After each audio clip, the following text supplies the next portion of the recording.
ओम भगवते नमः।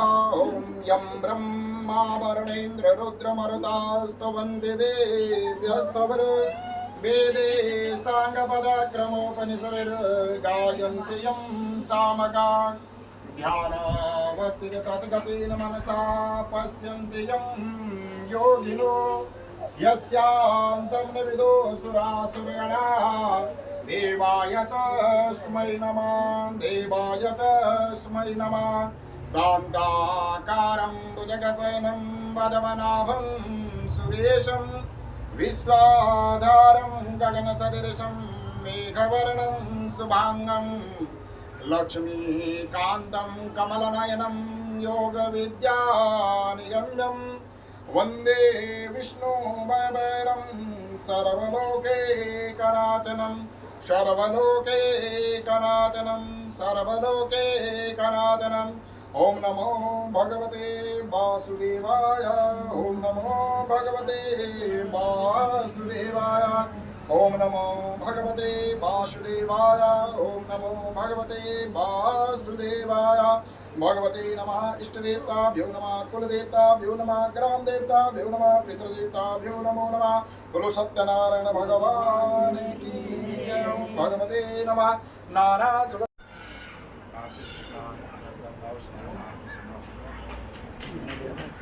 कार्तिक में गंगा स्नान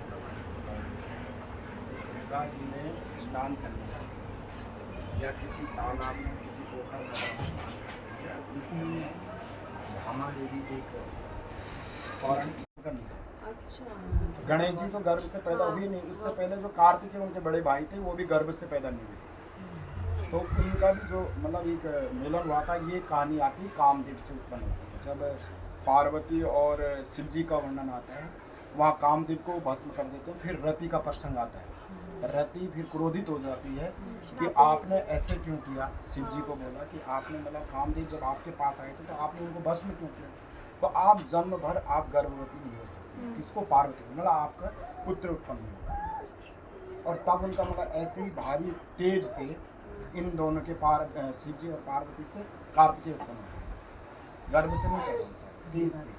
और वो फिर अलग अलग जगह गंगा जी में उसको वो कर देते हैं, गंगा भी उसको नहीं रख पाती। फिर अलग अलग ऋषियों की तरफ उसमें जाता है। तो कैसे करके उसका वर्णन यहाँ तक पहुँचता है। फिर कार्तिक का अलग ही महत्व है। ऐसे गणेश का भी आता है। तो उसी कार्तिक की उसी वर्णन से कार्तिक मास का भी वर्णन आता है। तो ये पवित्र मास में हम अगर विष्णु भगवान की उपासना करते हैं तो इसका विशेष फल मिलता है। और हम जो कथाएँ करते हैं तो सत्यनारायण की से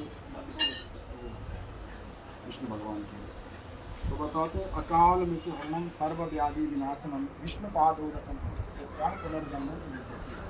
अकाल मृत्यु हरणम, हमारे घर में कोई अकाल मृत्यु हो, कोई आदि व्याधि कष्ट रोग हो, घर में कोई प्रॉब्लम हो रही हो, तो ये बृहद कथा का लघु रूप है जो हम घर में कथाएं करते हैं।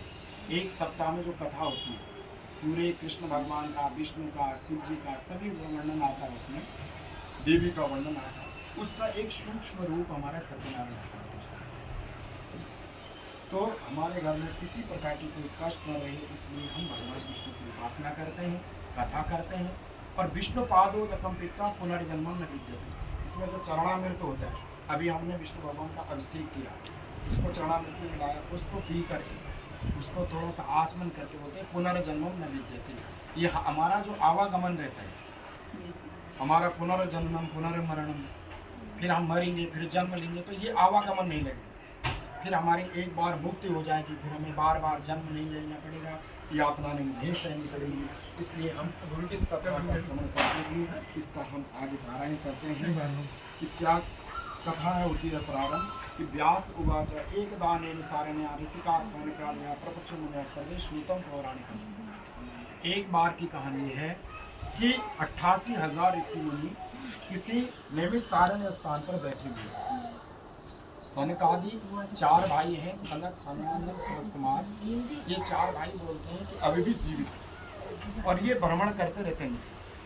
और जिनके ऊपर से ये भ्रमण करते हुए निकलते हैं, मंडल ये हमारे ऊपर भ्रमण करते रहते हैं और कहते हैं उनके नीचे जो भी व्यक्ति जिस समय आ गया और उसके मन में जो भी चीज़ चल रही हो तो उस समय वो वरदान दे देते हैं, ये हो जाएगा तुम्हें। तो इसलिए बोलते हैं मैं कंटिन्यू हमेशा अच्छी बातें सोचनी चाहिए, सत्य बोलना चाहिए। कब हमारे ऊपर सनक सनानंदन घूम रहे हो, कोई पता नहीं क्या वाणी हमारी सुन रहे हो, बोलते हैं कि उसने कहा था ऐसे हो गया, हो सकता है उसी समय परमात्मा का कुछ ऐसा रूप तो ये चीजें हैं। तो ये सनकादि 88,000 ऋषि आज बैठे हैं और नैमिषारण्य में, नैमिष मतलब नैमिष का एक पेड़ होता है और उस जंगल में पूरे नैमिष के ही पेड़ है, और आरण्य मतलब होता है जंगल, और आरण्य और जंगल में भी थोड़ा सा अंतर है। आरण्य का मतलब होता है जहाँ केवल ऋषि मुनि तपस्वी लोग रहते हैं, जंगल में तो पशु पक्षी सब रहेंगे, परंतु आरण्य वन का ही पर्यायवाची आरण्य है, आरण्य में केवल ऋषि मुनि तपस्वी लोग हैं। वहीं आज ये 88,000 ऋषि मुनि बैठे हुए हैं और ये 88,000 मुनि बैठ करके आपस में चर्चाएं कर रहे हैं, और चर्चा करते करते उनमें जो एक मुख्य व्यक्ति होते हैं, जैसे आज भी हम क्या करते हैं कि कोई जानकार व्यक्ति होता है, शास्त्रविद व्यक्ति होता है, तो उससे कोई भी चीज़ होता है निर्णय लेते हैं कि हमें कुछ काम करने, जरा आपसे पूछ लें, हमें निर्णय दें, बताएं। तो ऐसे ही इनमें एक जो जानकार व्यक्ति उन्हें बोलते हैं सूत जी। तो सूत जी से ये पूछते हैं ऋषि या ऊँचू, क्या पूछते हैं, भरतेन तपसा किंवा प्राप्यते वांछितम फलम तत्सर्वं श्रोतुमिच्छामि। वो जो ब्राह्मण घूम रहा है उसको दुखी देख करके भगवान ने एक वृद्ध ब्राह्मण का रूप धारण किया। जब भी हम यहाँ दुखी होते हैं भगवान किसी न किसी रूप में और बहुत ज़्यादा प्रसन्न हो जाते हैं, उत्साहित हो जाते हैं, उसके लिए परीक्षा लेने भी भगवान यहाँ आते हैं। तो हमें सभी स्थितियों में भगवान का स्मरण करना चाहिए, उनका ध्यान करना चाहिए। अब भगवान देख रहे हैं कि वृद्ध ये ब्राह्मण बहुत परेशान है, इसको पूछा जाए क्या दिक्कत है, अब इसके सामने प्रत्यक्ष जाऊं तो ये तो भयभीत हो जाएगा, कुछ और कर लेगा। तो वो फिर एक वृद्ध ब्राह्मण का रूप लेते हैं और वृद्ध ब्राह्मण के रूप में उसके पास जाते हैं और पूछते हैं, बहुत सब हमारी सुनने की इच्छा है, अतः हे द्विजो मैं श्रेष्ठ आप कहिए। तब ब्राह्मण बोला कि मैं अति दरिद्र ब्राह्मण हूँ और भिक्षा के लिए पृथ्वी पर घूमता फिरता हूँ। हे प्रभु यदि दरिद्रता को मिटाने का उपाय आप जानते हो तो कृपा करके कहिए। तब वृद्ध ब्राह्मण बोला कि सत्यनारायण विष्णु भगवान मन वांछित फल देने वाले हैं, अतः ये विप्र तुम उनका व्रत और पूजन करो, जिस व्रत के करने से मनुष्य सब दुखों से छूट जाता है। व्रत का विधान भी यत्न पूर्वक ब्राह्मण को कहकर वृद्ध ब्राह्मण रूपधारी सत्यनारायण भगवान वही अंतर्धान हो गए। अब इस ब्राह्मण को वृद्ध ब्राह्मण के रूप में जो भगवान आए थे सत्यनारायण जी, उन्होंने पूरा को बताया, विधान बताया और वहीं पर अंतर्धान। उसके बाद वृद्ध ब्राह्मण ने जो व्रत कहा उसे मैं करूंगा। अब ये ब्राह्मण कहने लगा अब मैं इस व्रत को करूंगा, और ऐसा विचार करके उस ब्राह्मण को रात्रि में निद्रा नहीं आई और वह ब्राह्मण प्रातः काल उठकर मैं सत्यनारायण का व्रत करूंगा ऐसा संकल्प करके भिक्षा के लिए गया। उसी दिन ब्राह्मण को बहुत धन प्राप्त हुआ और उसी दिन धन के उसने बंधु बांधवों से सत्यनारायण का व्रत किया। इस व्रत के प्रभाव से वो ब्राह्मणों में श्रेष्ठ सब दुखों से छूट गया और उसके सब संपदा हो गई। उसी दिन से उसने प्रत्येक महीने सत्यनारायण व्रत किया। ऐसे सत्यनारायण का व्रत करके वह ब्राह्मणोत्तम सब पापों से छूटकर दुर्लभ मोक्ष को प्राप्त हुआ। हे विप्रो, जब इस व्रत को पृथ्वी पर कोई करेगा तभी मनुष्य के सब दुख नष्ट होंगे। ऐसे श्रीमन्नारायण ने महात्मा नारद जी से कहा। हे ब्राह्मणों, वही मैंने आपसे कहा और क्या कहूँ। अब ये कहानी भी बता दी कि वृद्ध ब्राह्मण को क्या क्या उपाय बताए और कैसे उसने किया। अब मैं आगे क्या कहूँ। तब ऋषि बोले कि हे मुने, उस ब्राह्मण से सुनकर यह व्रत पृथ्वी पर किसने किया। जब ब्राह्मण ने ये व्रत किया, इसके उपरांत किसने इस व्रत को किया, यह हमारी सुनने की इच्छा है। सूत जी बोले कि हे मुनियो, जिसने यह व्रत पृथ्वी पर किया है उसको सुनो। एक दिन वह ब्राह्मण अपने धन के विस्तार से बंधु बांधवों से व्रत करने को उद्यत हुआ। उसी समय कोई लकड़ी बेचने वाला वहां आया। लकड़ी का बोझा बाहर रखकर ब्राह्मण के घर में गया और तृष्णा से पूजात्मा वह व्रत करते हुए ब्राह्मण को देखकर प्रणाम करके ब्राह्मण से बोला कि आप यह क्या कर रहे हैं। जब हम कभी पूजा पाठ करते हैं तो दूसरा व्यक्ति के मन में भी कोई शंका होती तो पूछता है। इसी प्रकार से ये ब्राह्मण जब अपने घर में पूजा कर रहा था, उसी समय वहाँ एक लकड़हारा आया, लकड़ी बेचने वाला आया और उसने देखा कि ये बहुत देर से पूजन अर्चना कर रहा है, तो आप क्या करें ये सब पूछा। और पूछने पर क्या कहा, क्या फल मिलता है। उसने कहा कि इससे क्या फल मिलता है वो मुझसे भी कहिए। वो ब्राह्मण बोला कि सभी मनोवांछित फल देने वाला यह सत्यनारायण का व्रत है, इसकी कृपा से मेरे यहाँ धन दान आदि हैं।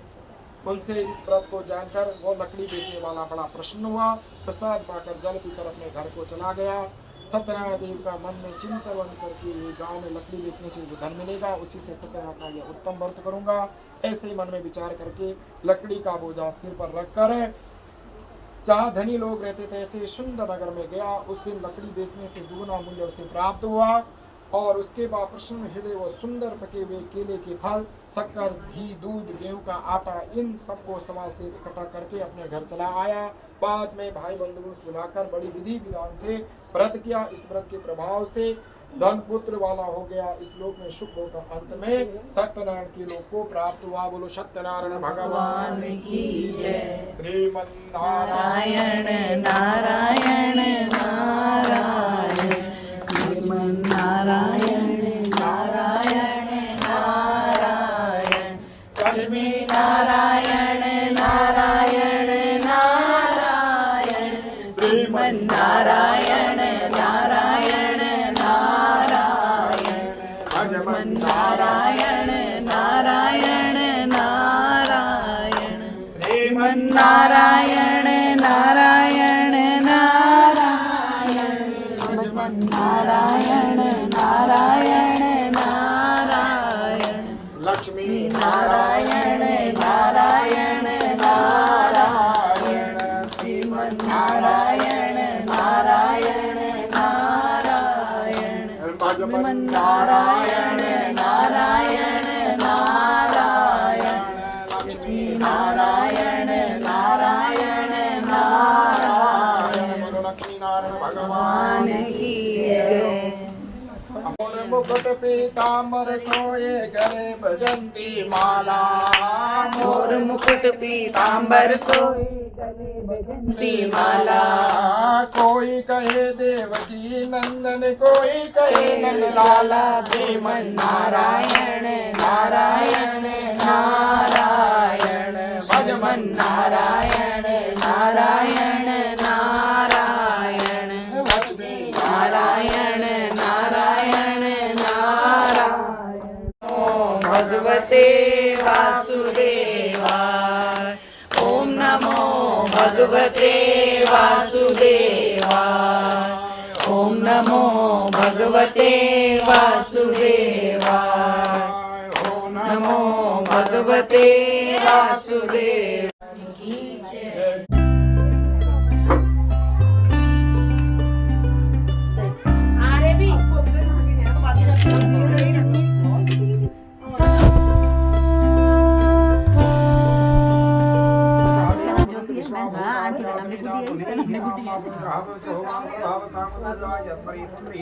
इसको पीछे कर दे, पीछे हो जाओ।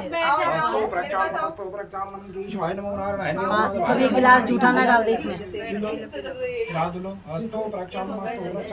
इसके हाथ में कभी अग्नये नमो नमः। भगवते नमः। पंचभाग आहुतिं च ओम भू स्वाहा। इदम अग्नये नमः। ओम भुवः स्वाहा। इदम अग्नये नमः। प्रजापतये स्वाहा। इदम प्रजापतये नमः। ओम इंद्राय स्वाहा। इदम इंद्राय नमः। साम सदा शिवाय स्वाहा। इदम शिवाय नमः। भगवते वामये प्रियाणां भार्यापते कुंगावामये निधिनां गालिपते कुंगावामये पुष्पममा हम जानकृतमा भजासि कृतम्मा। ओम गणपतये स्वाहा। ओम अम्बे अंबिके अम्बालिके नमाने यतिकचनासुकाशुभिका कापीलवासिनो मातम्बाये स्वाहा। ओंकार बिंदु संयुक्त नित्यं ध्यान योग नाकाम धमोक्तम जेबा ओंकाराय नमो नमः स्वाहा। ओम नमः ज्ञानम ब्रह्ममृता सीमतासुरचुदेन आवासव ध्या उपमा अस्मिष्टाः सतस्योन्नासिदेवाहं ब्रह्मणे स्वाहा। इदं विष्णुविचक्रमे त्रिधानि तदेपदमासमोढमश्वा कुंसुरेहा। ओम विष्णवे स्वाहा। स्वाहा उसे कैप्चर कर लो। शंकराय नमस्काराय नमः शिवाय शिवराजा साम सदा शिवाय स्वाहा। ओम श्री श्री लक्ष्मी आदि सेनास्ता स्वाहा। मात्र लोक मात्रा चल दादा राजा उसको पीछे कर लियो। ऊपर शिष्य से स्वाहा। हाथ में झाड़ने वहां पे, हाथ में झाड़ने।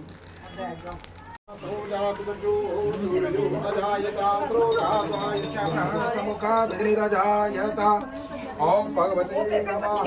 ओम इदगुं अवेहे प्रजननमे अस्तु दशवीरगुं सर्वगणगुं स्वस्ति आत्मनः पद्मन लोकसन वयसनेग्निः प्रजां बहुलां मे करोतनं वयोरेतु अस्मात्। ओम भगवते नमः।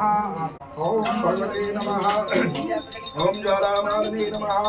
ओम जय जगदीश हरे स्वामी जय जगदीश हरे भक्त जनों के संकट दास जनों के अवगुणेश्वर जगदीश हरे तुम करुणा के सागर तुम पालन करता मैं मूरख खल कारे तुम हो एक अगोचर सबके मिला हूँ दया माया की सभी मिला हूँ कृपा माया तुम तेरा तुझको अर्पण स्वामी जी का स्वामी को समर्पण क्या लागे मेरा। ओम जय जगदीश हरे वांछित फल पावे। ओम जय जगदीश हरे।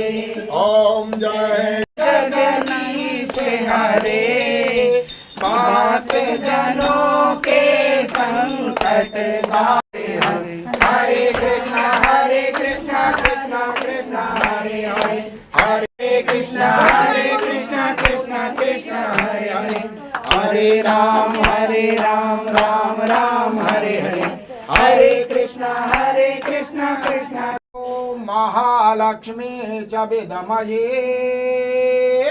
विष्णुपत्नी च धीमहि तन्नो लक्ष्मी प्रचोदयात्। सेवन्तिकावकुलचम्पकपाटलाब्जे पुन्नागजादिकरवि गौ माता की ओम नमः पार्वती हर हर बोलो सत्यनारायण भगवान की जय। बोलो आज के आनंद की जय। ओम भगवती अरे चाय पकड़ा दी तुझे से। लो तू भी करी काम में और जिनने काम करा होगा ना उसकी आएगी ही नहीं। बुआ ने क्या काम